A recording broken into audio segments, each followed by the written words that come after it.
Shalom, shalom. First and foremost, I would like to give all praise, honor, and glory unto Yahweh, Bahashem, Yahweh Shai, Bahashem, Arakakadash. Double honors to the elders and apostles of great Muslim, the tallest truth. Peace and blessings to the hopefully elect 144,000 men pushing this truth and wholehearted sincerity across the four winds. It's the Ikakwa from the JMS Germany camp to the Spirit Pop, Yahweh Bashem, Yahweh Shai. Back with another lesson. You know, this lesson has been on my spirit for a minute. You know, and I guess you can say this is a testimony, a testimony about, you know, not worrying about how the wicked shall be judged, okay? Not worrying about how the wicked shall be judged, okay? So, when I was in Iraq, we we had to do, I was in Baghdad, and towards the end of the, towards the, yeah, it was the second tour. And towards the end of the second tour, we were tasked with details of controlling the main supply route to Bayab. Bayab was the main hub where all the military and all the civilians came into Iraq. All right, and we were tasked with supplying this, securing this supply route, the main avenue of approach to Bayab, because they were putting bombs on the streets and bombs under the bridges, and when you drove over them or drove under the bridge, they would blow up the bombs. And they were also putting up like type of wire. They would tie it like fish wire or something high, where when you drove under the bridge, it would hit you in the neck and decapitate you. Right. So we were tasked with security of this road, my whole platoon. And in my platoon, I had a dude in my platoon. His name was, let's just say his name was Sergeant T. All right, real 100% Edomite. All right, and I was an E4. I was a specialist. I was his alpha team leader. All right, and I had had already one deployment under my belt, and I was up for promotion, and he was one rank above me. He was a sergeant, but I was still under his in his squad as his alpha team leader. And he would do crazy things, man. He would throw grenades randomly into coverts and do a lot of wicked things. Um, and one day we was on this, how it was set up was this is the main road. This is the main road right here, and we were set up checkpoints along the road, and we were in the middle, and we would just do shifts on each of these checkpoints throughout the week. And another platoon had so many square, so many kilometers, so many miles, and we would just patrol on this strip. And we were posted up watching the strip, and Sergeant T sees a dude behind off of the road in the field. And this field had no access really from the road. Well, it had access, but it was not a way that we would ever go. All right, we never did any patrols back there. And he was like, "Yeah, this motherfucker's planting an IED, an improvised explosive device, on back there in the field." And I was looking at him like, "But for what? We've never gone back there, and we don't need to go back there. It's just fields back there. It was just fields to do his work in the field." So we left it alone. We were in the vehicles talking. We got the gunners setting up on the vehicles, talking, looking on the road, talking shit, drinking Rippets. Rippets are the military version of Red Bulls. All right. And everybody hears a gunshot. Pow! Everybody grabbed the gear. We put on our shit. We thought we were getting attacked. And we come out, and Sergeant T is standing up on the bank looking over to the dude. And I see the dude, he's on the ground. And he tells me, "Yeah, I killed that mother effer. I killed him, man." He was back there thinking he was slick, planting IEDs. And we was like, "Okay." So he tells me, "Hey, go get him." And I was like, "What?" He was like, Go get the body and bring it over here." And I was like, "No, Sergeant, no, I'm not doing this." And I think that was the first time I ever had it in my spirit to say no to a E5. It was because I was becoming an E5 myself, and I knew that this dude was utterly wicked, and I knew I had seen from the first deployment, when dudes tell dudes to do stupid shit and they get injured. So I was like, nah, man, if you want him, you go get him yourself, son. So he's like, get the fuck out the vehicle. He pushes me out the way. He gets in my vehicle, drives down with a gunner and a driver, drives down there. Mind you, we breaking security off of the road because we're looking at this thing, him going back there. And he picks up the body, puts it on the front of the Humvee, and drives it back up to our secure location. He was like, it was like a deer for him, man. It was like a trophy. And I remember looking at this dude and thinking to myself, this dude is fucking evil, man. How could he do this? And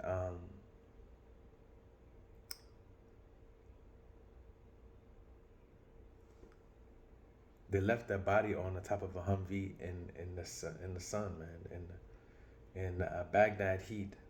I think for maybe 5 or 6 hours they were posing with it. And if you ever see a dead body and it starts to decompose and it's left in the sun, it starts to swell up. So he was like telling me, it was on my vehicle. So the guy was on my vehicle and he was like, hey, go put him back. And I was like, hell no, no way, I'm not going back. I'm not going there. So he's like, yeah, okay. So when he went to go move the dude, he turned him, and stuff that came out of his he was dead, man. He was blood and shit started coming out. So he was like, ugh, man, look at this fucking Haji shitting all over my vehicles and this and this and this, and he was just treating him like a deer. And I remember thinking to myself, like, man, this dude's an evil motherfucker, man. And I asked him, why did he shoot this guy? And he told me, whose side are you on, man? He looked me dead in my eyes. I will never forget it. And said, whose side are you on? And I was looking at him like, what the fuck you mean by that? And when he said it to me, it really kind of like snapped me out of it for a quick second. All right. And I said to myself, I better fucking pay attention to this dude because he can easily shoot me. So fast forward, I think a month or two went by after this incident, and we were on another strip. We were on another patrol, and one vehicle that wasn't with us got hit by IED, and it was like go time for him. They were like, we gotta find whoever put this IED out here, this bomb and this and this and this, and I would never forget. We were running on this road, and he was the front man, all right, which was supposed to be me. I'm Alpha team leader, so I'm supposed to lead the first team, Alpha team, which is a team of 5. He's supposed to be in the middle, and then it's supposed to be another 5 of Bravo team, okay? So he's out in the front, running in front of me, and we see a dude with sheep, and he goes over to like a little covert ditch kind of thing. And he see us coming, and so he gets scared because we're coming with vehicles, there was helicopters. There was just a big ass explosion, and he gets down in the ditch, and he's hiding because these tanks and the Humvees are coming through. And Sergeant T just walks over to him and just right in the head. And when he did it, I remember I stopped. I remember just stopping like, what the fuck? And I looked at him, and he just kept running like it was nothing. And I remember running by, and I looked at this dude, and he was a young dude, man. He had no weapon, he had nothing. He was just there with the sheep. And I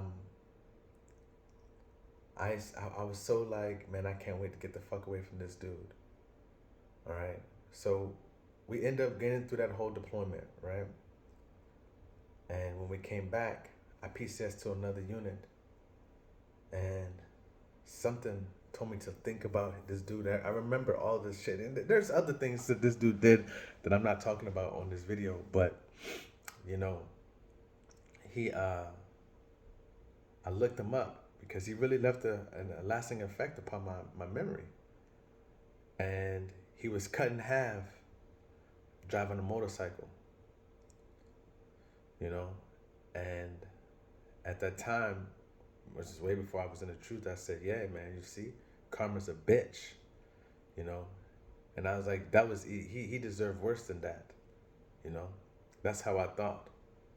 All right. So this lesson is to give a little testimony about how, you know, we may witness wickedness prosper. All right. Wickedness may be on high and may be doing all this fucked up things, but there is gonna come a day where they will be judged. They will get a recompense for the things that they have done. Okay? And we just gotta have faith in Yahweh Shem Shai. You know, at that time I didn't have faith in the Lord. I didn't know who it was. I always said to myself, there is a being, but I don't know who he is. I felt it. I knew it. You know? So Lord willing, this is an edifying lesson. You know, and I quickly summarized the story there because I can go on and go on. But the point of the matter was this dude came back and was in combat and, you know, came back out of combat and died on a motorcycle. And from what I read and from what other dudes told me, like he was completely cut into three pieces. His head, his waist, and his legs were three different things. You know, and I think even the lady said that the head got driven over by a truck too, you know. His head. So the Heavenly Father obliterated this man, you know. All right. He obliterated him. And this is what's going to happen unto the enemies of what? Of Israel. Unto the children of Israel's enemies is destruction. Unto these wicked beings is what? Destruction coming. Okay. So let's get second Ezra, because this is a beautiful precept, chapter 9. In verse 13. It's first Esdras. This is second Esdras chapter 9.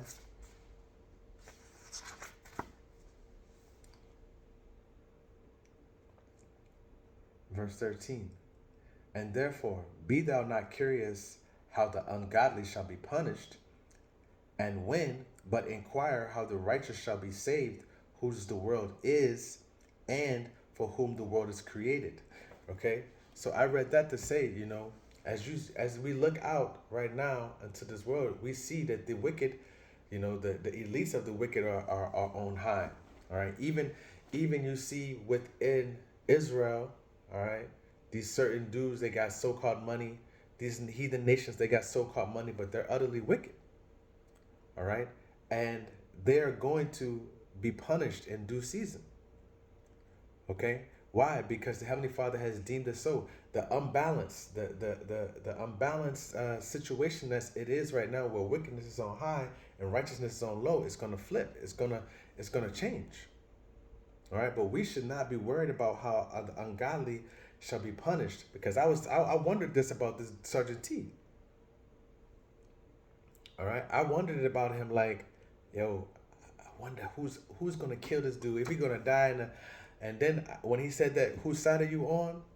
I started to worry about how I can get my ass out of Baghdad, how I can protect myself, how I can make sure that these devils and that devil and his little minions, because he had minions that run with him, all right, wouldn't friendly fire my ass in the first firefight. So even within firefights, when I got into a firefight, I had to check my front and I had to check my back. All right? I had to check my front and I had to make sure that I was not behind, in front of, or hit him or his little minions was behind me. And I did this. I did. I had to. It was on my spirit. The Heavenly Father protected me that way. All right? Because I know that Esau, Edom hated me. All right? I knew that he hated me, especially when you outdo them in the thing that they were blessed with, which is the weapon, the sword. All right? I was shooting expert, never shot a weapon before. I was shooting expert on the 50 cal, the Browning 50 cal. Man, I was the best in the battalion. They made me the commander's gunner. I never shot a 50 cal before, but I can blindfolded. I'm not boasting, man. Blindfolded, disassemble, reassemble, functions check, and put that shit back together and tell you all the pieces in under 2 minutes, in under a minute. This is how we trained. This is how I trained my soldiers. This is how I trained myself. M4, 240 Bravo, which is a 7.62 240 Bravo, 249 SAW, the Mark 19, which is a automatic grenade launcher. All right, the M14s, all of these weapons, I became super proficient with it because I was like, I'm gonna beat these dudes. They can't touch me in this shit, man. All right. So within that, it bred hate. Running PT tests, running 2 miles in under 12 minutes. They was fucking furious. They was doing 2 a day workouts, and here I am just working out just in the mornings, man. You know, so I understood that they hated me. Okay, so the Heavenly Father did what? He guided me. He protected me. He put that spirit of protection upon me. All right, through all of that to make it to so I could do this right now. All right, to warn His sheep to do what I was made to do, which was to be a prophet, man. You know, and to realize that I have been called to the Lord's military. It amazes me every day. All right, it amazes me. It confounds me. It's like a, you know, when you when you ride a roller coaster or you jump out of a, I don't know if anyone is in the military that has been in the military has been airborne. You know, that jump, when you jump out that window and that first feeling before that parachute, that's what being in this truth feels like to me when I think about what I'm really a part of. All right, and I'm saying that to say, Akim and Akwathium, the wicked shall not go unpunished. The things that have been done unto our nation, unto our people, all right, unto our children's, unto our forefathers, unto us, unto Israel, the raping, the robbing, the murdering, the buck breaking, it is not going to go unpunished. Okay, it's not going to go unpunished, and the Heavenly Father got something for these the wicked ones. He got a recompense that's going to be, you know, insanely painful for them. Okay, this is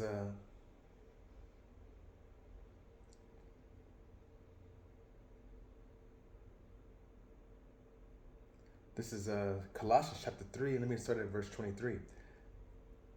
And whatsoever ye do, do it heartily, as to the Lord, and not unto men. So the things that we're doing in this truth, we do it with wholeheartedly for Yahweh Shem Yahweh Shai, not for these people on the earth, man. Because they will often make you realize and understand that they don't appreciate the work that you do. They don't appreciate the videos and the effort that you put into researching these words, the meaning of words, and finding these videos that Esau has paid billions and billions and billions of dollars to hide. All right, but we not doing it for the fame of men. We're doing it for the fame of Yahweh Shem Yahweh Shai. This is what we're doing it for. Okay, because He put the Spirit upon us to be able to have the unction to know all things, to be able to be guided in the Spirit and to find videos and things and then have us figure out if we can upload it or not. That all comes from the Heavenly Father. Okay, knowing that of the Lord ye shall receive the reward of the inheritance, for ye serve the Lord Hamashiach Yahushai. But he that doeth wrong shall receive for the wrong which he have done, and there is no respect of persons. All right, and there are many people we can know you can think of right now that you know have done some effed up things, but they're gonna receive what they're supposed to receive. All right, they're gonna receive the punishment for doing wrong.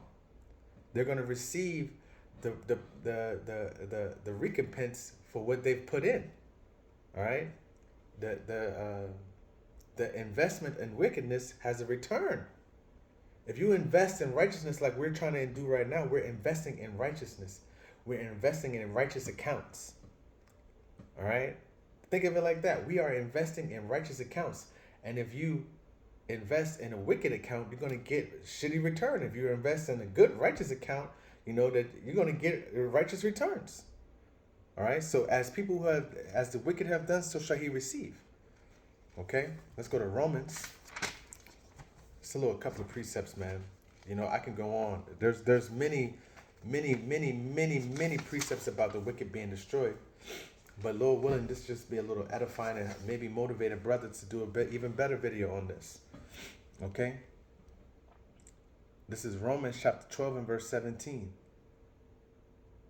Recompense to no man evil for evil. Provide things honest in the sight of all men. Okay? If it be possible, as much as lieth in you, live peaceably with all men. All right. So the point I wanted to make is, here, right here. Dearly beloved, avenge not yourselves, but rather give place unto wrath. For it is written, vengeance is mine, and I will repay, saith the Lord. Yahweh Shem Yahushai. You see? So the Heavenly Father got our backs, man, and everything is going to be recorded. Whereas we can forget things. We can forget certain things. We forget certain fucked up situations or messed up situations and experiences that you went through. The Heavenly Father hasn't forgotten it. Yahweh Bashem Yahushai hasn't forgotten it. Okay? And there's a recompense always. There's a balancing of the scale always. Because the Lord is about what? Balance. The Heavenly Father is about balance, man. He's a righteous, balanced judge. Okay? And everything will be vetted out in righteousness, especially when his son returns, Yahushua. Okay? This is Genesis chapter 9 and verse 6. Whoso sheddeth man's blood, by man shall his blood be shed, for in the image of the Most High he made man. You see? So if you shedding blood out here, you think you're not going to receive a recompense on that? And has not Esau, Edom, and these heathen nations shed a lot of Israelites' blood? Have not they made us to forget who we are, made us go off on in all manners of all things, taught us how to be insanely wicked, produce music that will make us wicked, produce food that will make us wicked, produce indoctrination systems and educational systems that will make us utterly wicked and hey, as he has done, he's spilled the blood of the saints. Esau, Edom is the chief tribe of it. It's the chief tribe of spilling the blood of the saints. Okay? They're going to receive the same thing. Their blood is going to be spilled. All right? Hey, but that wasn't me. That wasn't my. Hey, I didn't have no slaves. Hey, man, I wasn't the ones who. It wasn't me right now that had to go into captivity, but my people did, right? I wasn't the one who broke the laws. My forefathers did, but here we are still paying for those transgressions that we committed against the Heavenly Father. Okay, so the Heavenly Father is all about righteous judgment. Okay, and in due time we're going to see righteous justice be played out in the earth. All right. Right now we see the injustice of Esau. All his wicked shit that he's done, he has not been held accountable for nothing. He has gotten by on everything. Hey, he got to pay for those things, man. He got to pay. All right. This is Proverbs chapter 11, verse 21. Though hand join in hand, the wicked shall not be unpunished, but the wicked shall not be unpunished, but the seed of the righteous shall be delivered. Okay? You see? Though hand join hand in hand. All right? You're going to have nations that, even people of us are going to try to join unto these heathen nations. Hey, but they're going to all receive that judgment, man. They're going to all receive the proper judgment and righteousness that the Heavenly Father has deemed acceptable. Okay? Let's go to Matthew chapter 10.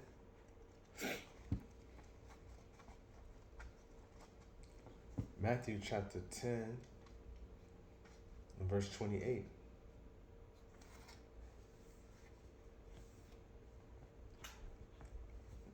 Okay? Let me start at verse 27. What I tell you in darkness, that ye speak in light. And what you hear in the ear, that ye preach upon the housetops. And this is what we've been doing. All right? The elect, the men of the Lord, the men of GMS. All right? We've given Esau and these heathen nations no rest. Okay? Why? Because we are out on the highways and byways all year, man. No rest. We're doing videos, to the best of our ability with no rest. All right? We studying the history. We're breaking down precepts. We're doing everything. All right? Why? Because we understand what this is all about. Okay? We understand what this is all about. Salakia.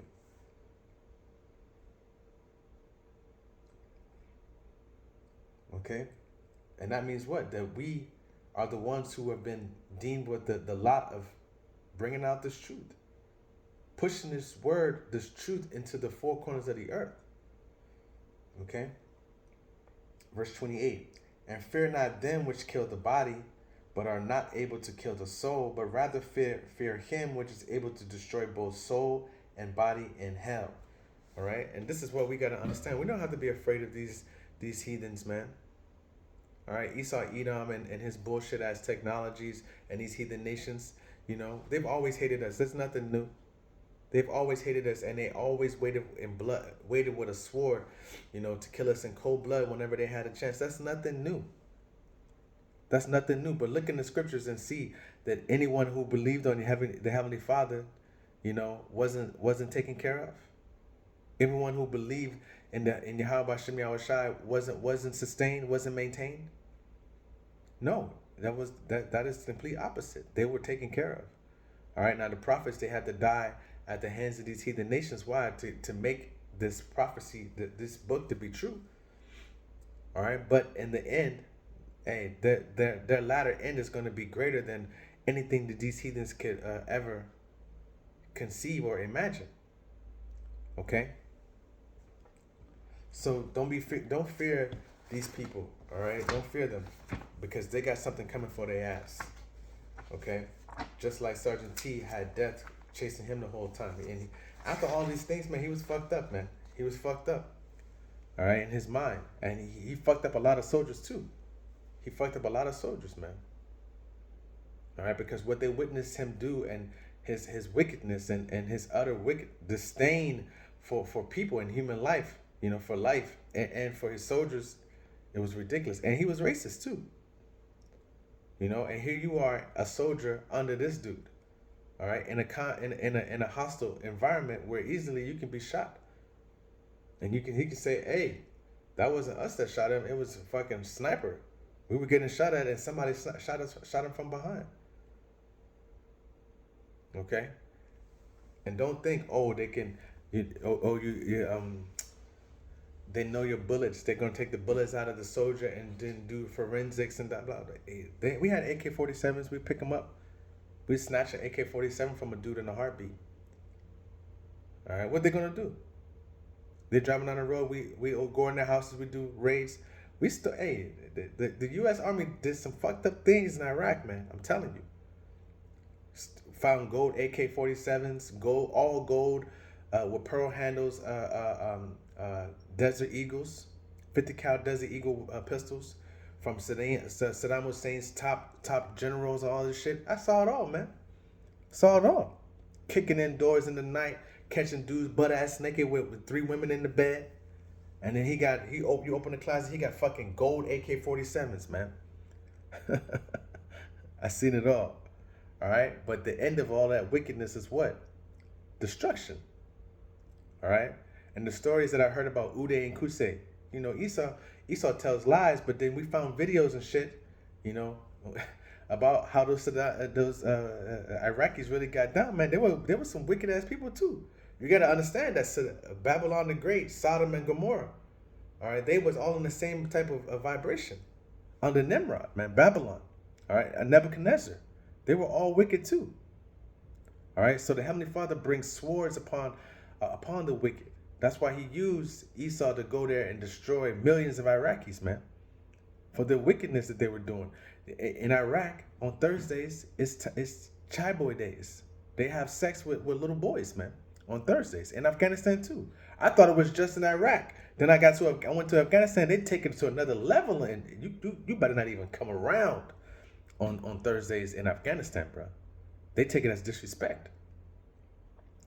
Bacha boys, chai boys, little boys dressing like little girls, man, with their nails painted, serving tea and shit. They say women are for reproduction, boys are for pleasure. And women maybe want to shoot the dude in the face as soon as I saw him. You can feel it. You can feel his wickedness, man. All right. But I didn't worry about how they were going to get punished. I worried about how I was going to get my ass out of fucking Iraq, how I was going to get myself out of Baghdad. And this is what I'm telling you right now in this truth. Don't worry about how these wicked beings are going to be punished, because they are going to be punished with thermonuclear war. The Heavenly Father tells you they're going to be judged in a grand fashion. But how are you going to be saved? How are you going to get by? How are you and yours going to escape by? This is what should be at the forefront of our minds. What can I do to get in good graces with the Heavenly Father when He coming to judging these goddamn heathens? You got to study His word. You got to preach His word. You got to be in it. You got to meditate upon it. Okay? Let me go to Psalms chapter 36. I went on a little rant there. Salakia. Psalms. I got a couple of precepts left. 2 more precepts. Psalms chapter 36 and verse 1. The transgression of the wicked saith within my heart, that there is no fear of the Most High before His eyes. For he flattereth himself in his own eyes, until his iniquity be found to be hateful. The words of his mouth are iniquity and deceit. He hath left off to be wise and to do good. He deviseth mischief upon his bed.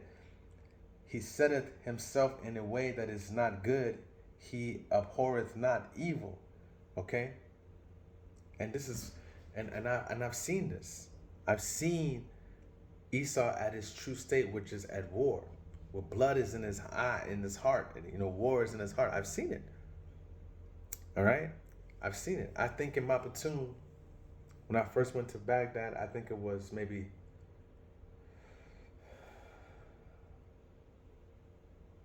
2 Jakes, one from me, and one from Belize, Moose Chen. His name was Moose Chen from Belize. Me and him used to be together all the time. And the rest, out of I think almost 55 guys, all was Edomites. Couple of Northern Kingdom in there, here and there, but towards the end there, not really. No, not so many. But yeah, and the combat arms, it was more of Esau Edom, man. Jake did stuff like mechanics and truck driving, fueling, cooks, office work type things. All right. So the point I wanted to make is that, even though they said they are wicked, the Heavenly Father is seeing them. All right. He knows who they are because He set them up to be wicked. Why? Because they are set for what? Destruction. All right. This is Psalms chapter 37 and verse 1. Fret not thyself because of evildoers, neither be thou envious against the workers of iniquity, for they shall soon be cut down like the grass, and wither as the green herb. Trust in the Lord and do good, so shalt thou dwell in the land, and verily thou shalt be fed. Okay? And this is the point. Even though they're utterly wicked, they're going to be cut down. They're going to receive a judgment. Okay? So, with that, Lord willing, this was edifying. Until next time, Shalom.